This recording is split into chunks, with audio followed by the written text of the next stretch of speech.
The Short Game is listener-supported on Patreon. If you'd like to support the show and join us on our Discord, head to theshortgame.net or patreon.com/theshortgame.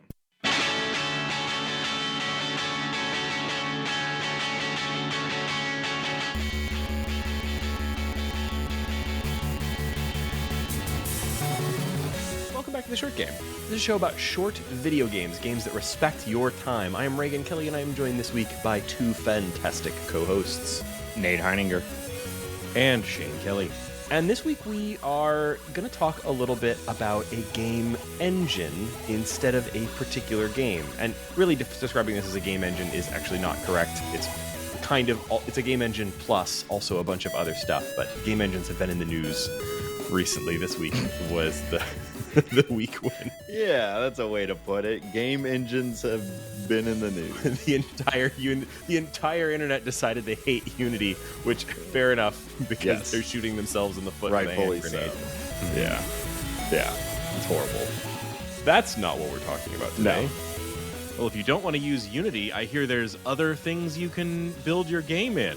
Wow. Yeah. In fact, some of them do not charge you per install of your game. I actually saw somebody reaching out. We're talking today about Pico-8, and I saw somebody reaching out to the developer of Pico-8, Lexoffle. I don't know the guy's actual name. That's his company name. Saying, what's the per install fee for using Pico-8 games? And he said, I hope I can quote him directly, but he said something like, for each 100 installs, you are required to do one nice thing for yourself or for someone else. This will be tracked and is not optional. It's like, okay, all right, I can get down with that. I love that. What a opposite reaction to yes. I think he's about as likely to have figured out how to track that as Unity is to have actually figured out how to track what an actual install of a game is. I think people who work at the top levels of Unity don't understand what the word install means. Completely divorced from reality, this entire situation. But that's we're here to talk about something fun and interesting. Mm-hmm. And that's why we're returning to cartridges, which are really easy to track. That's the best thing about cartridge-based systems like the Pico-8. It's that, when you have a physical cartridge, it's impossible to counterfeit. Thank you, Shane. Let's explain what Pico-8 is, because this is something that, Pico-8's been around for a long time. I think it first debuted something like 8 years ago, just around the time when we were starting this podcast. Actually, a little after. Our podcast's been around too long now. But I think it was in development before that.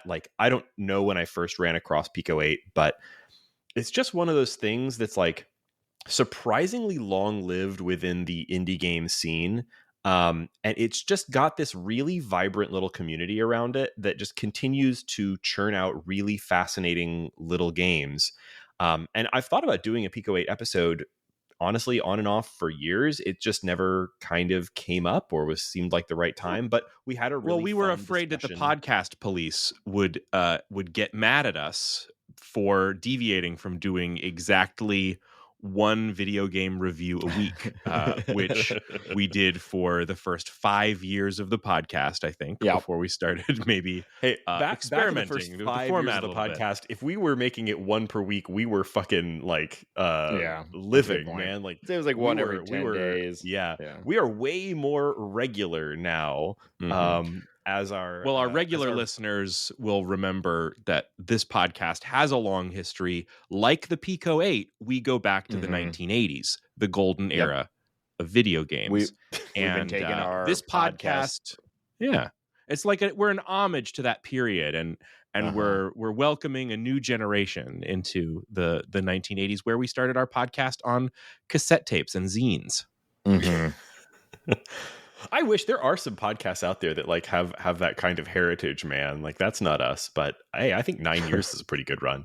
Hanging out in arcades, handing out cassettes to teens. Yeah, it's a good look. Okay, no, I can't quite return to those days. So Pico-8 is a fantasy console, just like Shane's fantasy he was just inventing there. Pico-8's Pico-8's a really cool idea.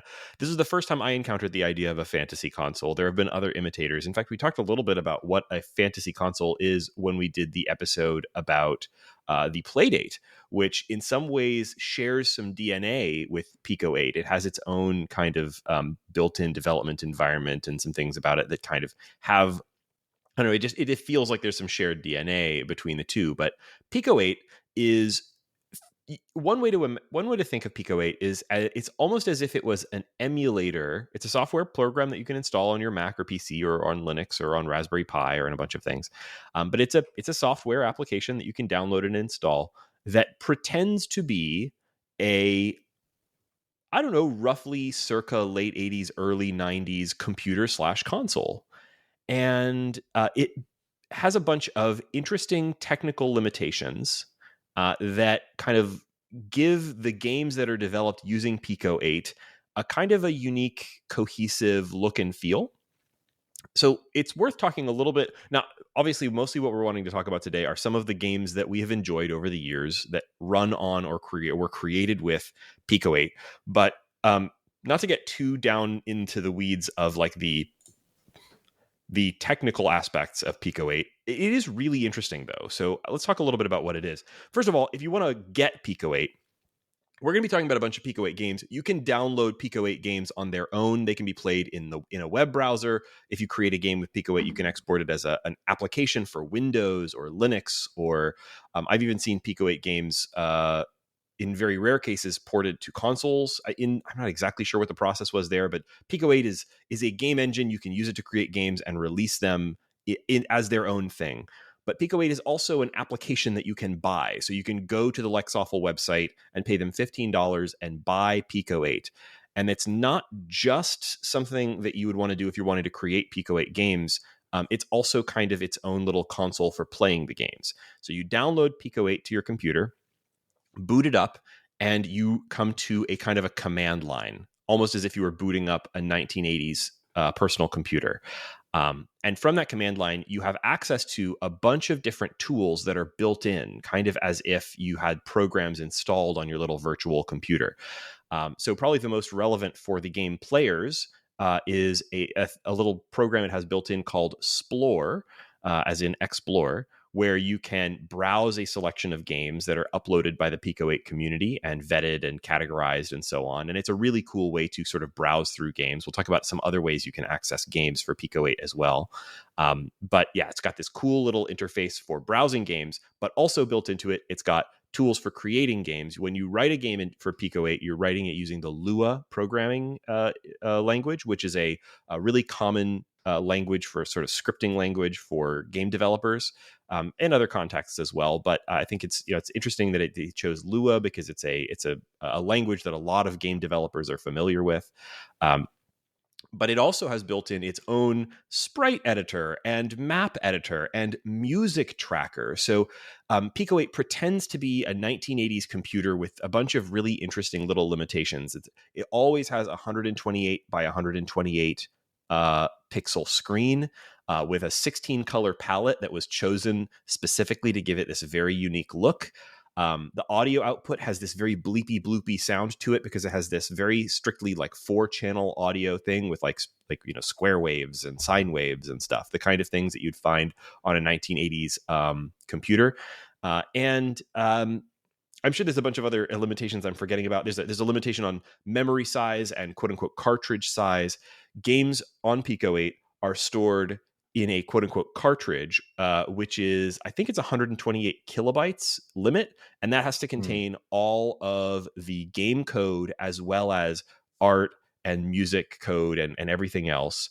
And so it gives you all these limitations that, unlike something like Unity or, another game engine where you kind of, the sky's the limit. If you want to import your assets, you can kind of do it all.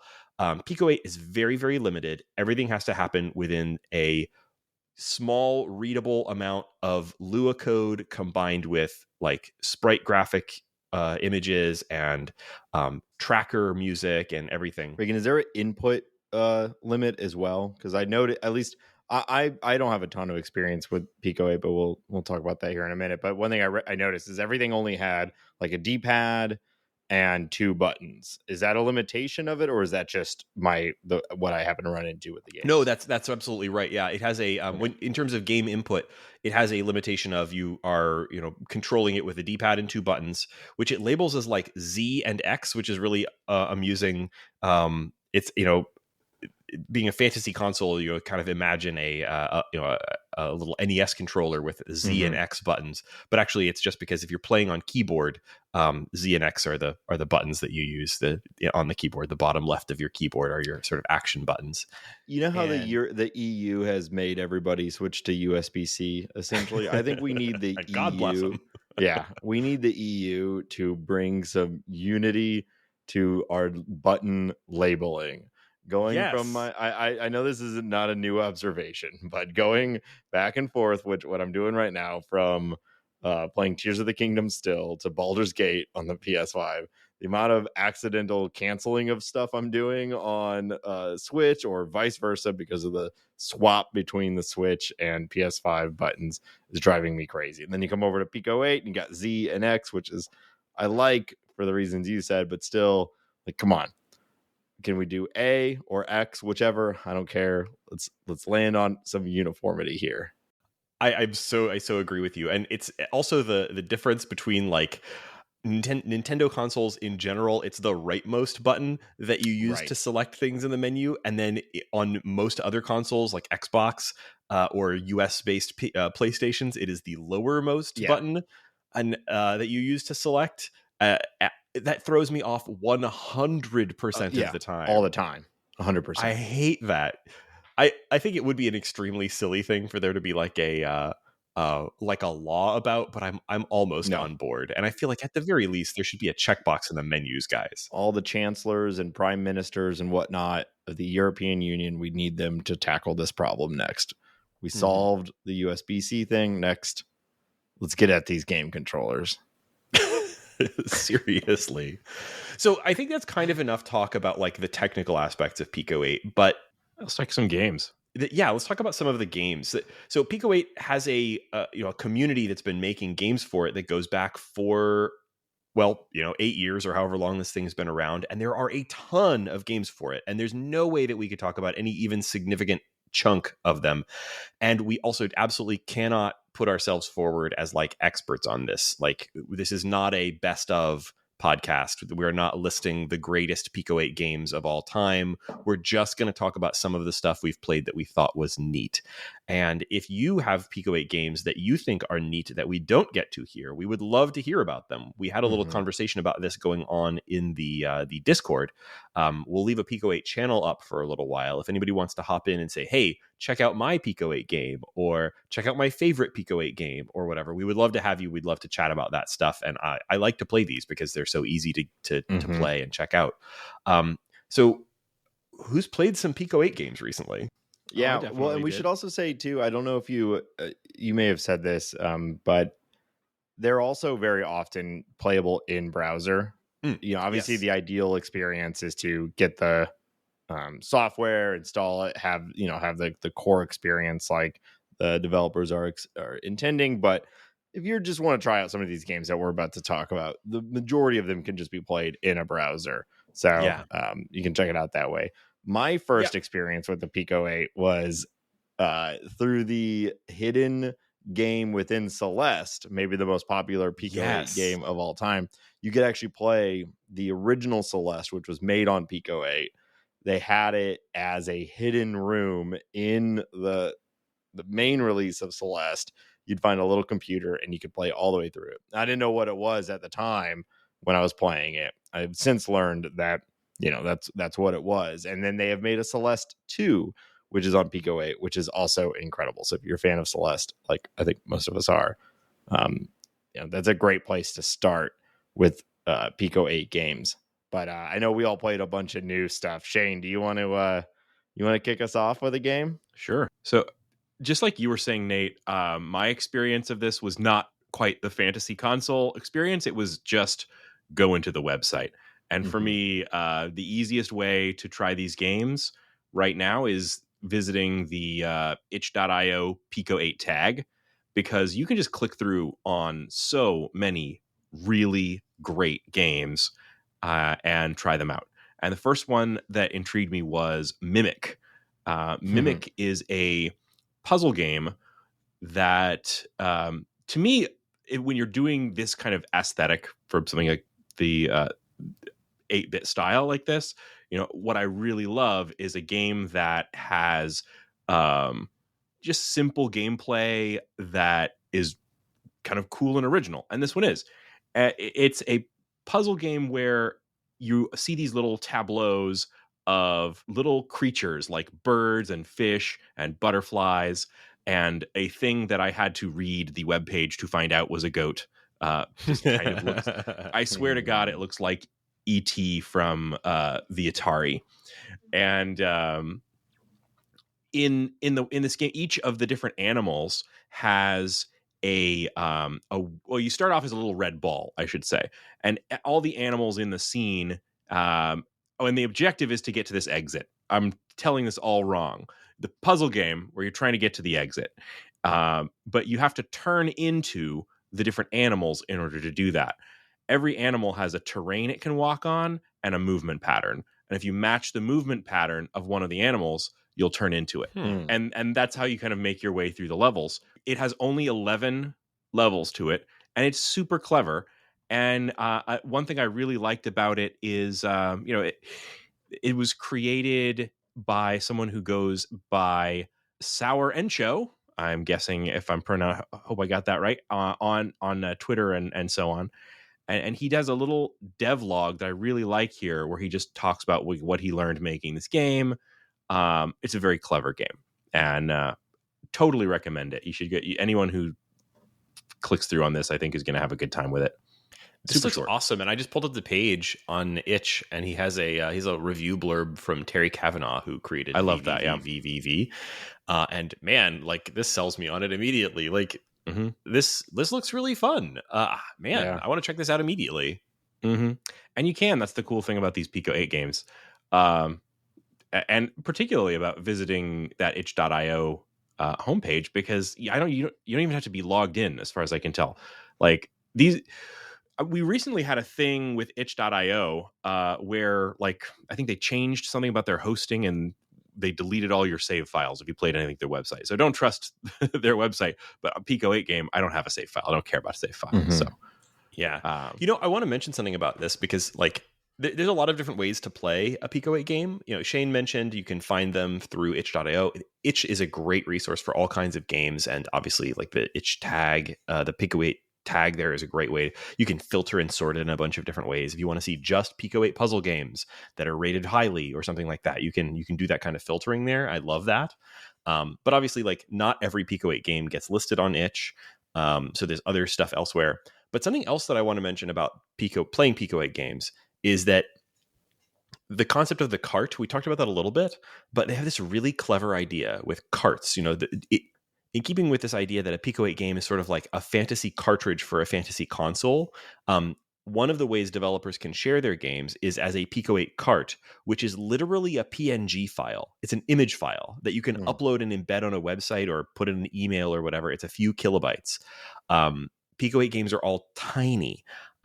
And literally, it's an image that you can see. It has a little picture of the game, like a game image. It looks like a cartridge, but somehow magically embedded in the PNG image file is the game data. And you can take this PNG image, which will be like a p8.png file, and you can put that into the Pico-8 application, the, like, actual, assuming you've actually bought the Pico-8, player, the Pico-8 app from Lexoffle. And not only can you then play the game, like, you essentially have like an offline copy of the ROM, but if you have that file, you can explore the source code, because Pico-8 cartridges are, games in and of themselves, but they are also, like, all of the collected, like, you can open it up. You can go into the source code and look at the Lua. You can go into the map editor. You can go into the music editor, and you can change things.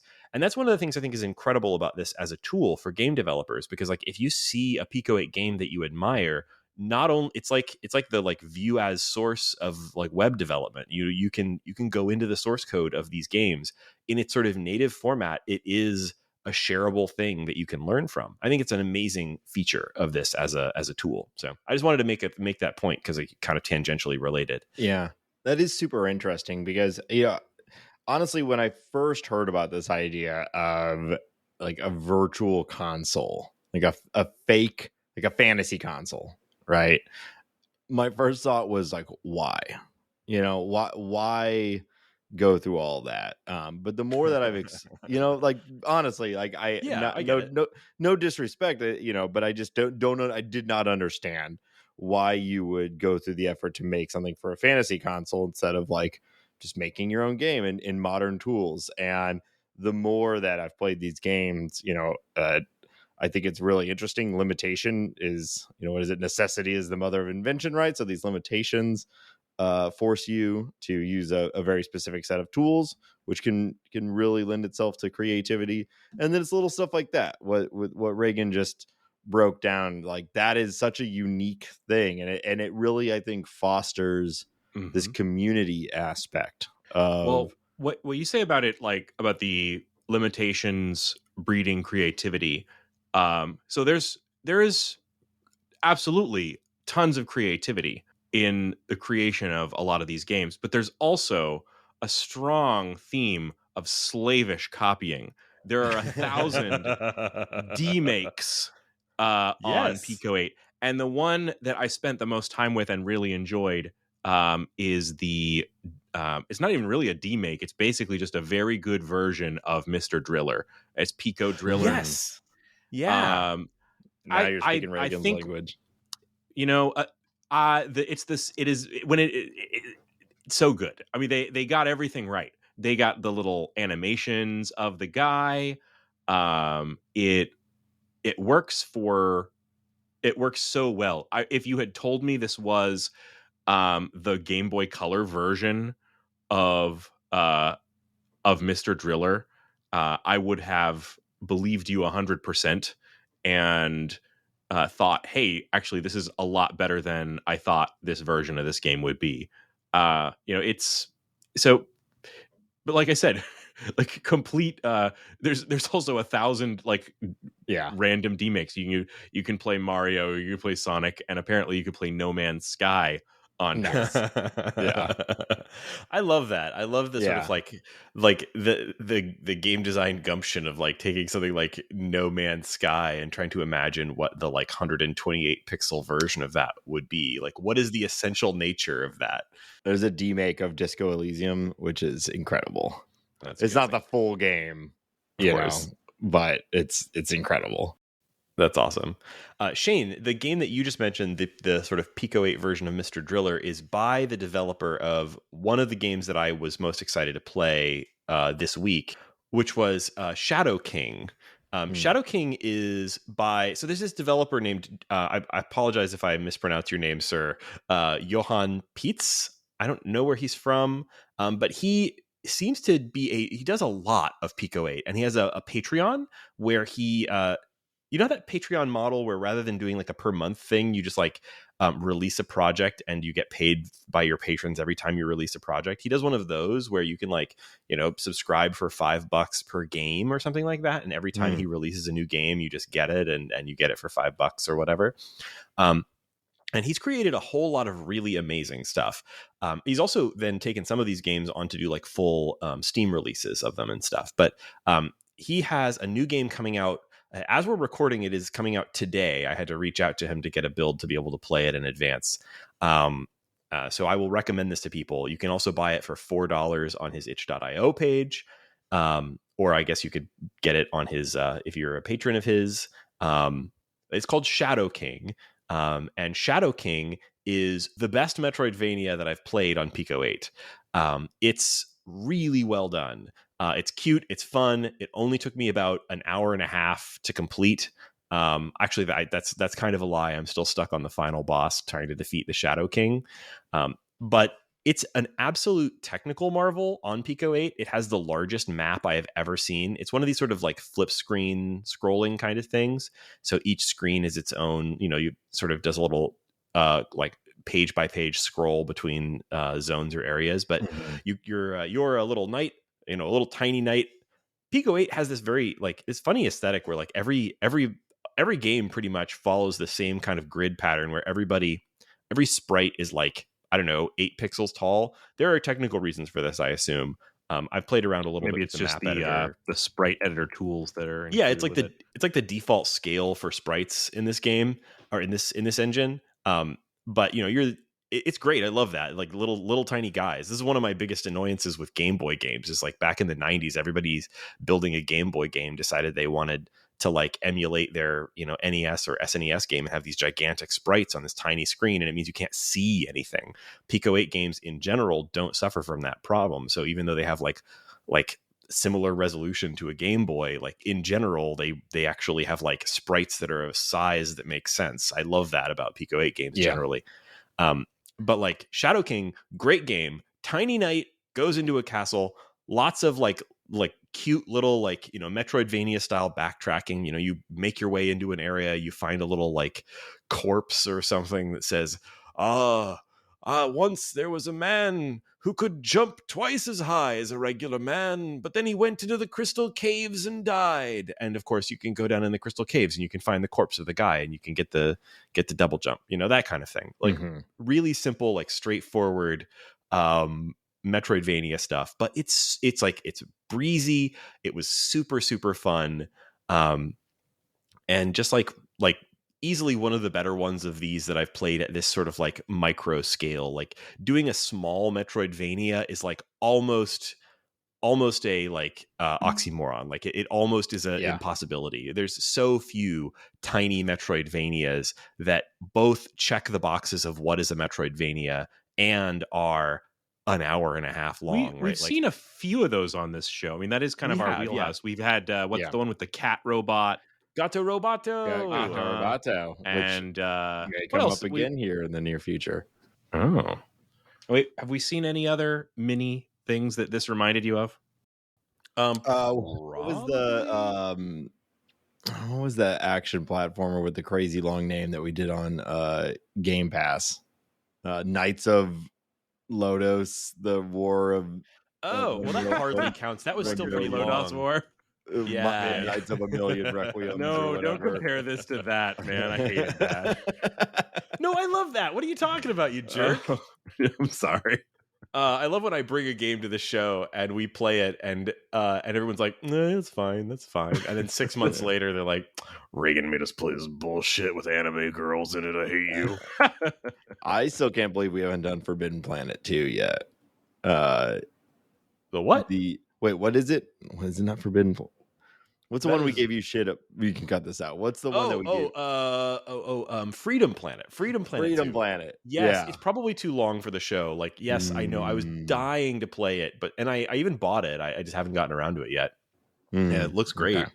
But yeah, no, like I got burned, man. I made everyone play Freedom Planet. I was like, this is a great game. Let's all play it and enjoy it. And I like Freedom Planet. I just like making fun of you more than I liked Freedom Planet. And then I've been getting shit about it for 9 years.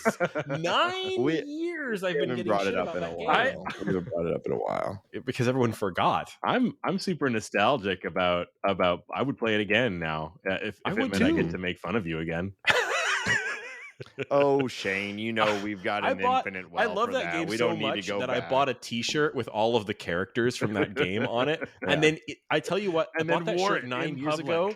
No, that's the thing. That shirt is in pristine condition because I wore it once and my wife made fun of me for wearing a shirt with anime cat girls on it. And I've never worn it publicly. So. Yeah. It is a fun game, though. I love anything that's it was fantastic. Near Sonic. Yeah. Every husband has to have a few T-shirts like that for when they want to set the mood. Yeah, well, like I only wear that shit to bed. My guy can't wear it out of the house. I was going to mention briefly about Johan Peit's apologies if I mispronounce your name. Other work. So he's if you go to his itch.io page, he's done a really good job of presenting his stuff. He's got sort of like a top line of like his like headliner, like most game ass games. Shadow King is the newest of those. He has another game that I've bought and I'm eager to give a shot and haven't actually played yet called Hellgineers, which is like, those like sort of bridge building games. It's like a whole genre, like little micro. This is like a little Pico-8 micro bridge building game with great theming. You're building bridges for demons over rivers of lava. It's that's great. It's a great theming. I can't wait to play Satan. Yeah, and he's also done some interesting like tooling stuff. He built this thing called PicoCAD that for a little while, like I follow like Pico-8 hashtag on Mastodon, and like I also follow a bunch of people who like tweet about Pico-8 stuff or retweet it. And for a little while, all I was seeing was PicoCAD screenshots and GIFs. It's a little like thing where you can build like tiny 3D models. He built a 3D modeling engine within Pico-8.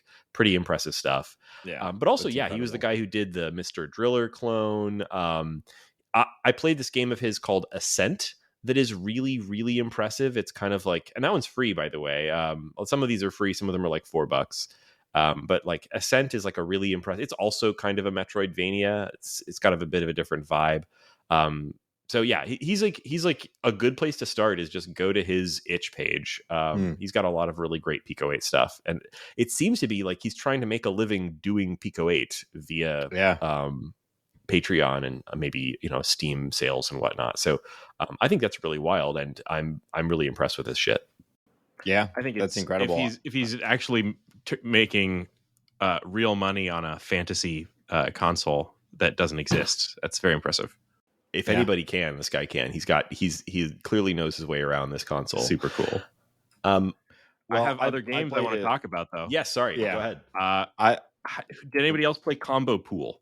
Yes, one of my favorites. No, I thought you were talking about Combo Pool.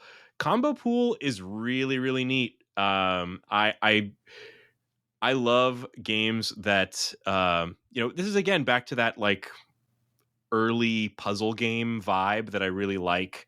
And you got your bubble throwing puzzle games. I don't know how I've never seen this like this kind of game, exactly this version of that until now. Combo Pool is kind of exactly what it sounds like. You're shooting pool balls from the bottom of the screen, and when two of them you're shooting, they have a color scale from like black to red to whatever, and the balls merge into the bigger ball, right? Well, not bigger, just new color. I'm explaining this badly, but the gameplay is just insanely great. Raygan, I don't know if you can explain it any better than I did. The description that I would give is like, if you know the like combine like with like combo mechanic of Threes or Ripoff 2048, this is that, but with physics. So you shoot a ball, and if it meets a ball of the same color, it merges with that ball while still retaining its velocity. And it's a really, really good concept. This is one that I played a lot on my Miu Mini. I don't know if you guys remember, like we did an episode. I mean, of course, you guys remember. Listeners, I'm saying. Listeners might not remember. We did an episode on the Miu Mini, which is like a little like emulator console, and it has a serviceable, mostly working Pico-8 player that you can get for it. People have re-implemented Pico-8 as sort of like a emulator kind of thing for the Miu Mini and many other little like handheld consoles. And it played great on there. And this was like a game that I played a lot of on that because it's great as kind of like a very pick up and play, relatively short session, like kind of score attacky kind of thing. It's so good. This is a really, really, really good one. It's the simplicity. Well, I played a game that I absolutely loved. And Raygan, it's funny that you mentioned a game earlier that we haven't talked about in a long time. I used to bring it up a lot more. VVV, a game that I loved. Well, this game is called A Starling, which I believe was recommended in our Discord. So thank you to those who recommended it. To me, this felt like a mix of Celeste and VVV, which is an incredible blend. So in the way that it was like Celeste, it's single screen platforming like challenges, with additional optional challenges baked in, where in Celeste you're getting little strawberries and this you're getting other little berries. So like I think a clear nod to Celeste. But where it's like VVV is that the platforming is a little more floaty than Celeste. And that might be because you play as an adorable little bird. And it's the sprite work on this little bird is fantastic. I absolutely loved it. And it's a good blend of the type of platforming where you might have to nail a perfect jump, or you might be falling and you have complete control of this character in space. So you may fall and need to sort of, as you're falling, weave around different spike traps and things like that. And it's really, really strong level designs that scale really, really well, I think. For the most part, you are interacting with only a few mechanics. This is a relatively short game. I think it probably took me about an hour, maybe a little more to beat. Your mileage may vary. And it gets near the middle and through the end of the game. There's a really cool mechanic where there's basically this portal that you can, you have one button that jumps and one button that teleports you to a portal. And for the first part of the game, those portals are a stagnant thing. But near the end, there will be a floating ball in the middle. And on the other side of the ball is the portal, and it moves in the opposite direction of you. So if you think of it as like a clock, if you're at noon, the portal is at 6 o'clock. And if you move over to 3 o'clock, the portal is now at 9 o'clock. Does that make sense? So it's tracking where you are at. And what you have to do is often make these complicated jumps, sometimes bouncing off of things, fitting in between small spaces, and then activating the switch to the portal at exactly the right time when that has moved to where you need it to be. And sometimes you're doing this almost in like a, the game Portal, where you have to like chain these together and to get to the next spot. It gets actually pretty hard enough where near the end, I started feeling like, man, do I have it in me right now to commit to a game like this to get to the end? Now, fortunately, because it is really short, you don't have that feeling for too long. Whereas like something like a Celeste, especially if you got into the B sides and the C sides, it's hours of these grueling, platformer challenges. This is all very, very tight. So once you get to the point where it's really, really hard, you're probably not that far away from the end of the game. But I absolutely loved it. I played it all the way through. It was an incredible game. Let me make sure I say who made it. It was made by Patexi, which and music by Gruber. So really, really, really good game. If you like these more challenging platformers, absolutely check it out. And I just played this on the Lexoffle website itself, and it ran perfectly. So we've talked about a couple of other ways to get access to these games via the Explore function within the like $15 Pico-8 app, and also via the if folks have taken the time to upload their creations to itch.io. But Lexoffle has what they call the Lexoffle BBS, which is kind of their forum, but also a place where folks can share their work. And you can browse there. You can sort games, browse through different categories and so on there. It's actually a great resource too. So if you're just looking for games to play, they have like featured games there. So you can see a list of like really good stuff that's been featured by the developers of Pico-8, like there's I think it has some kind of an upvote system or something like that. Faves, you can see like games sorted in different ways. So it is a great place to go to find games as well. And it's kind of the default, because it's provided by the developer of Pico-8 directly. If you want your game included in the Explore thing within Pico-8, that's, I think, how you get it there is you upload it to their BBS. So it's pretty cool that they have this built-in community function that's sort of like part of the tool itself. I think it's obvious that the community is a big part of this whole thing, right? And it's good games with a cool community supporting them. In a real way, I think this is kind of what they're trying to do with the Playdate. Yeah, we talked about the sort of like shared DNA there. Like Playdate included that. What do you call that thing? What do they call that? The like, I don't remember what they called their like little like mini game engine thing. Pulp is what they called it. It has a lot of sort of Pico-8 feel to it. It's kind of like, you know, a little mini game engine that's sort of like designed straight for the device. I didn't think it quite rose to the level of Pico-8. You know, it does share some DNA. They both use Lua. They both use sort of like low resolution. But it did sort of feel like Pulp was sort of designed very specifically for a particular kind of game. Like it seems very much designed for the sort of like walking around just the talking parts of Pokemon kind of like stuff. You know, it's like what everyone loves, the talking parts of Pokemon.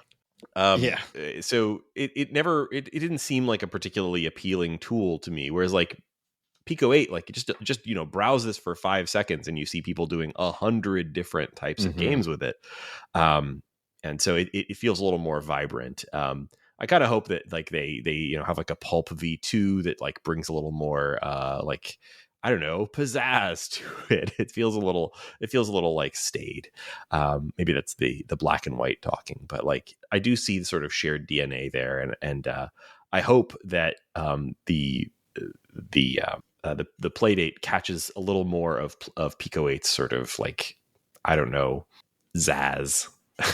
It just got it, you know, all that zazz. This is another thing I was going to quickly mention while we're in between talking about games is playing Pico-8 on various devices. I mentioned playing on the Miu Mini. It's not really ideal for that, but there are a lot of like handheld devices out there that can play Pico-8 games. You can sort of play Pico-8 games on a phone. Like the web version of Pico-8 games will have touchscreen controls, and they're not ideal, but you can totally play it that way. I've recently had my eye on a lot of Pico-8 sort of fans have recently been talking about this new device that was released by Powkitty, which is one of these companies that does these sort of like churns out kind of mediocre, emulation based handhelds. But Powkitty just released something called the RGB30. It's the first one of these little like emulation handhelds that has a screen that is a 1:1 aspect ratio, meaning like a square screen, like Pico-8 or like the Game Boy.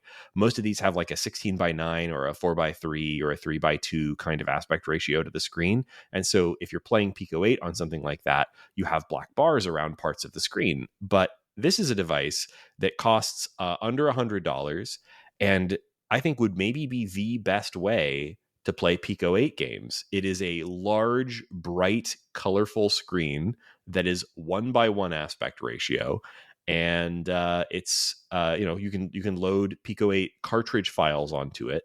I haven't determined yet whether you can actually. I don't own one of these. I would like to, but I haven't determined yet whether you can actually load like official Pico-8 onto it and like load carts via Splore over Wi-Fi. That would really be the ideal. I think the best way to play them is probably still on the original hardware with a CRT, but if you can't do that, you say that. I have 100% tried to get Pico-8 games running on a CRT. Of course I have. Yeah. You totally can. You can hook up like a Raspberry Pi to your CRT, but the problem now you've opened the gates, Shane, for CRT talk. The problem here is that a Pico-8 games runs at 128 by 128. And a standard CRT is either 480i interlaced 480 pixels, or for classic consoles, usually 320 by 240. And the problem is that you can't do an integer scale up to 2x of a Pico-8 game on a CRT, because then it is 256 pixels tall. And that is larger than 240. So your choices, if you're playing a Pico-8 game on a CRT, are either to crop off its vertical dimensions by about 8 pixels, I think, if I'm doing the math right in my head, and I'm probably not. Or you play it as a tiny thing in the middle of the screen. So unfortunately, Pico-8 games don't run spectacularly well on CRTs. I wish they did, but it's not great. It's not a great experience.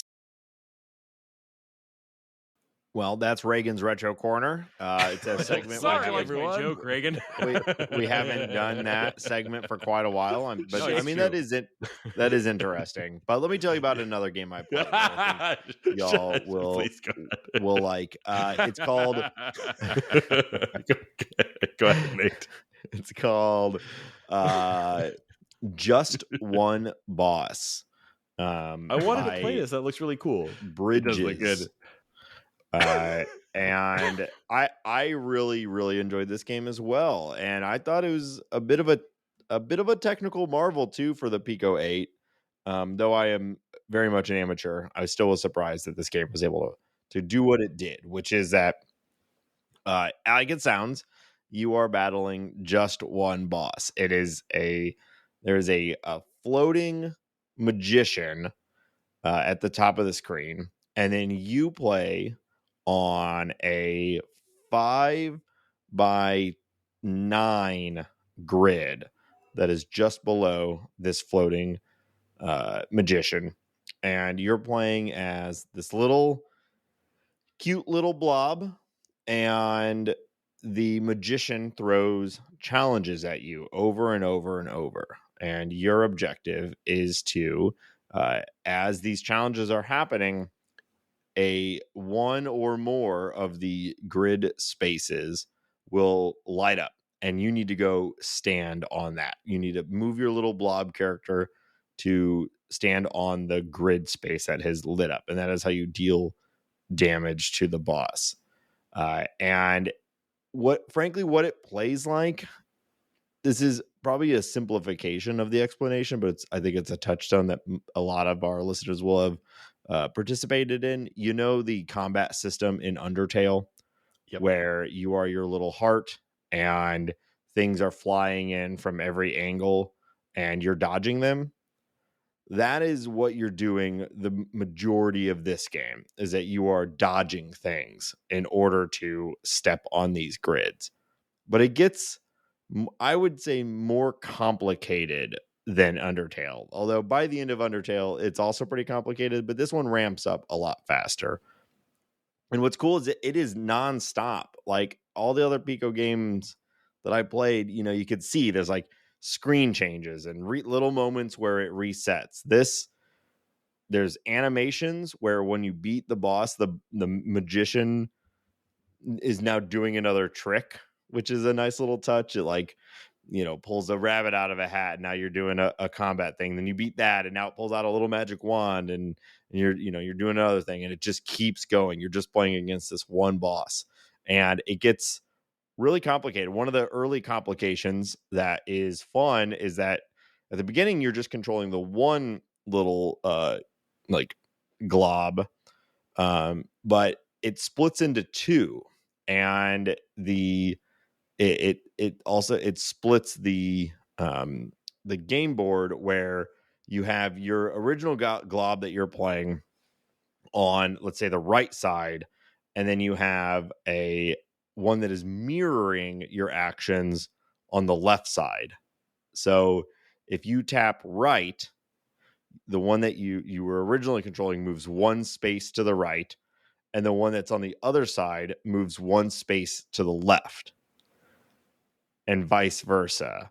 So it becomes this really like mind-boggling problem where you've got a lot of stuff that's flying in and out of the screen that you're trying to dodge, but it's not as simple as just like left, right, up, and down, because each of those have an opposite reaction for the other blob that you're controlling. And so it gets really fast-paced and really, really challenging. And I really liked it. Like, I thought this was a really good example of, you know, what can you do with like one screen with one core like gameplay style, and just escalate and escalate and escalate over and over until it becomes incredibly difficult and kind of mayhem on the screen. The music is good and does a bunch of cool stuff where it syncs up with like the hand motions that the magician is doing. It just got to the point where there was so much going on that I really was not expecting a Pico-8 game to be able to do this sort of thing. So highly recommend it if you got a chance to play it. It's just one boss. That looks awesome. Yeah. At this point, we're getting kind of close to the end of and I haven't even talked about some of the games that I wanted to. I'll just sort of blitz through a handful of games that I've particularly enjoyed. Okay. One that I bought on itch, Pico-8 games, there's nothing stopping somebody from selling their games, as a purchase. The game I talked about earlier, Shadow King, totally, you can buy that for $4 on itch. It's not available on Splore for free. But one of the ones I was most excited to pay real money for, I think I spent $5 on this a little while ago, and I've 100% gotten my money's worth, is Super Crane Bug. This is actually out on Steam now, too, if you want to buy it there for whatever reason. But Super Crane Bug is a match 3 game that is just like really, really good. The thing that it does that's really clever is a weirdly that tough game. It is weirdly tough. What's clever about it is that you have multiple different tools, like a swap tool, a crane tool, a drill tool, a shovel, a wagon, and a hose. So it very much resembles Panel de Pon, because you have like Tetris Attack, if you're more familiar, which has like squares, like a grid of multicolored boxes rising up from the bottom. And you have to do match 3 mechanics to create matches to eliminate them before the stack reaches the top of the screen. And of course, it's speeding up as you go and so on. But the neat thing here is that as you play, the mechanic that you use for moving things around changes. You have these different tools, and each time you match things, it will switch to the next tool in the rotation. And so like there's a swap tool that's basically the same as Panel de Pon. There's a crane tool where you literally grab a square and move it somewhere else. So you can kind of like move an individual square one at a time wherever you want. Drill will take a set of 4 squares and rotate them in a square, rotates them. Shovel will pick a tile and toss it randomly to the top of the stack somewhere. And then wagon, you can move a 2x2 space horizontally. And then hose swaps positions as you move. So it kind of does this weird mix up as you grab something, move it around, and the things around it kind of shuffle to make room in a kind of seemingly almost random kind of way. What's cool about this is like it's constantly changing between this set of tools. So it has this sort of extra chaos to it that you don't have in something like, Panel de Pon or whatever. But it still feels familiar. Each of these feels like its own, like its own game, but it's like a random mix up. Each time you do a match, you suddenly have to continue playing the same set of tiles, but with a whole new mechanic, and you're constantly rotating through them. I played a lot of this game. I really love it. And if you like the sort of like, Panel de Pon style, Puzzle League, that style of like puzzle game, this is a really clever take on that I'd never seen before, and I've had a lot of fun with it. A few years back, I also played a game called Dusk Child, which is like a mysterious like adventure platformer. I would call it a Metroidvania, but I feel like it's not quite one of those. But what I really liked about this one, it was built in Pico-8, but they really went all out on the game release. They've also done a sort of upscaled port, Dusk Child HD. If you buy this game, you get the Pico-8 version, and you also get sort of like an HD version that's basically just like the same game, but with like slightly more high resolution graphics. But you also get a manual and like a map that you can download as a PDF, and like it almost sort of feels like you're getting like a full game release with like a bunch of paper in the box for you to unfold and read, and it has this very mysterious vibe to it. So I really quite liked that one a lot. Another one that's a little bit light, but I wanted to bring up because I really, really like it, is Shelled Shinobi. This is a platformer that's sort of like a knockoff, Ninja Turtles thing. But the idea here that I really like is that, you've got this tiny little turtle on screen, like a little mini version of a Ninja Turtle. But you can press a button to toggle between being the little ninja and being a shell. And the shell moves kind of like shells in like a Mario Kart. When you're in shell mode, you move at high speed and you bounce around like a pinball. So, a lot of the platforming involves like jumping to get yourself some momentum in a particular direction, and then midair switching to shell mode so you bounce quickly off of a wall and like ricochet around. It's really fun. It's really high speed. It's described as parkour platforming, which is, I think, pretty accurate because it's like awesome. It's very high speed. It's awesome. I really, really like that one, and it's available for free on itch.io. You can probably find it on the Lexoffle forum thing as well.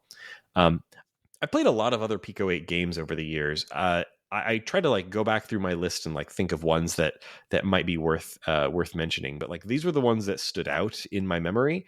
But man, it's just fun to browse around. The nice thing about these games is that they're so small that usually you'll be able to get a sense of whether there's something that you're interested in a few minutes. These are ultimate short game games generally because of the many limitations on this console. You're not getting these like 40-hour RPGs in this format. These are mostly these sort of like single sitting, here's my 5 good ideas for levels, here you go kind of situations. So, just browse, man. You'll find really amazing stuff. Anybody else have any others that we want to quickly hit on before we run to the end of the episode? Yeah, I'll touch on one quickly. I played Mai-Chan's Sweet Buns. Yes. I'm just going to let that settle for a moment. I can't let that settle because I wouldn't be fair, because when Raygan plays a game that has an adorable little anime girl and it's called something like Super Sweet Buns and something like that, I can't let it slide. So can't let it slide for you either, Nate. Sorry. That's fair. You know what? It's fair. And I accept it. And I recommend it. We've talked a lot about match 3 games already, and this isn't exactly that, but it's in the same style. You've got a 4x4 grid. And the titular Sweet Buns are not your classic anime Sweet Buns. They are delicious baked goods. We're talking croissants, cinnamon rolls, pretzels, maybe some sort of like looking like a chocolate covered Boston cream pie, maybe some sort of donut. And you have much like maybe like an Overcooked or other cooking style games, you have a row of expected orders along the bottom, and your job is to find the matches on the 4x4 grid. So you'll have 4 orders along the bottom, and it might be 2 pretzels, 1 croissant, 1 cinnamon roll, and 3 of these donuts. And you need to find in the 4x4 grid exactly that order. You can do them in any order. So it doesn't matter. They're not like you don't have to do the first and then the second or the third. There are 4 and you can do them in any order.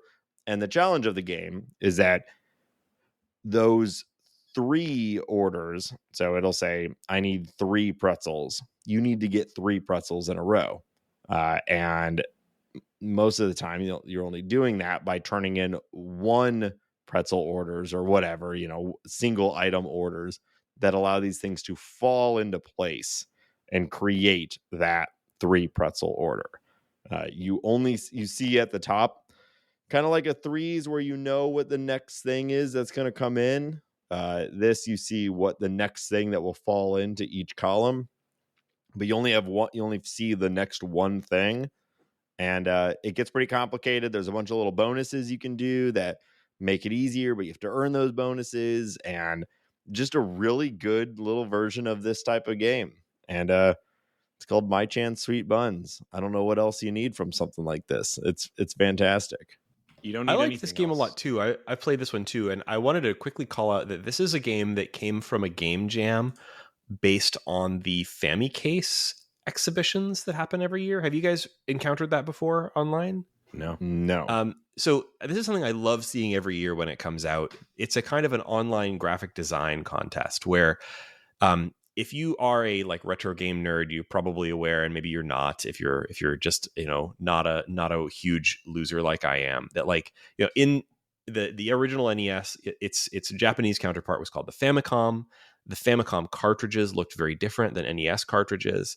They came in a bunch of colors, unlike the very gray NES cartridges, and the labels were like just a graphic design playground. Every Famicom cartridge looked different, and they all looked amazing.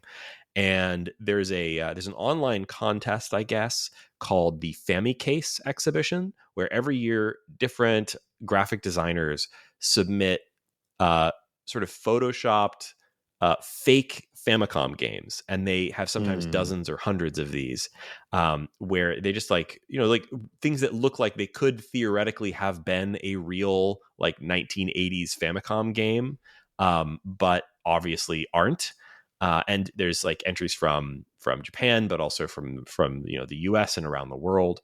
And there was this game in particular came from a game jam where people picked cartridges from like fake Famicom game cartridges from the Famicase exhibitions and made that's a whole nother level to the fantasy of this fantasy. Yeah.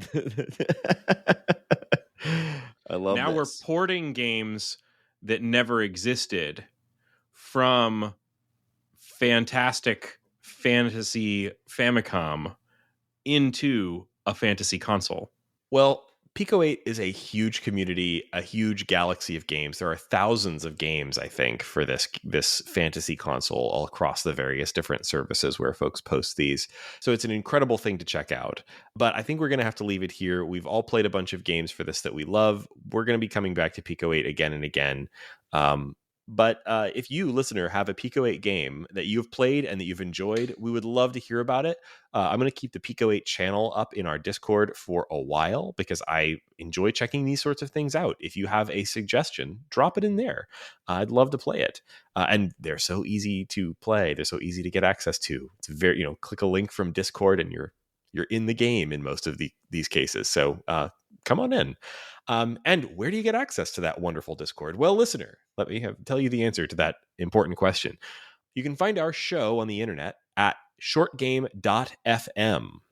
And there's links there for everything. But most especially, there's a link to our Patreon, patreon.com/theshortgame, where you can support the show. For $3 a month, you will get access to our Discord, which is where we talk about the show. We plan future episodes. We talk to our listeners. Folks come there to suggest games to us. We have a channel there where you can drop suggestions for short games that you think that we ought to be covering. And that's where we get most of the ideas for what we cover on this show. It's something we really appreciate. Thank you, listeners. And if you are a patron of the show, thank you so much for supporting us. Of course, if you go up to our higher tiers, you get some extra benefits like stickers. That's pretty much it, but the stickers are really nice, so they are. I'll send you those stickers. And if you'd like, you can also find us on all the various socials. Our show is not as social as we would like. We're doing our best to improve some of that in the near future. But far from antisocial. True. Do you do TikTok or anything like that? Me? Would you do it for us? Do you want to make our TikToks? We're truly confused by that word. I'm delving deep into my Final Cut Pro knowledge to see if I can create TikToks. Shane's been cracking the seal, making some TikToks. I think you got 10 years younger when you made your first TikTok, Shane. I'm spending too much time on TikTok as it is, so why not just might as well post with wild abandon. Yeah, do it. So you can find us on various socials. I won't list all the URLs. You can just go to shortgame.fm and find the links. You can find me on the internet. I've got a website where you can find links to all my socials. Easiest there is Raygan.me. And it's got links to my Mastodon and other various things that I'm doing. Nate, where can people find you? Go to our website and you can find links to my various socials. And Shane, where can people find you? I can be found on just go to the podcast page. You'll find me there. I guess I'm just going to have to revise this outro, guys. And listeners, once again, thank you so much for joining us on this episode of The Short Game.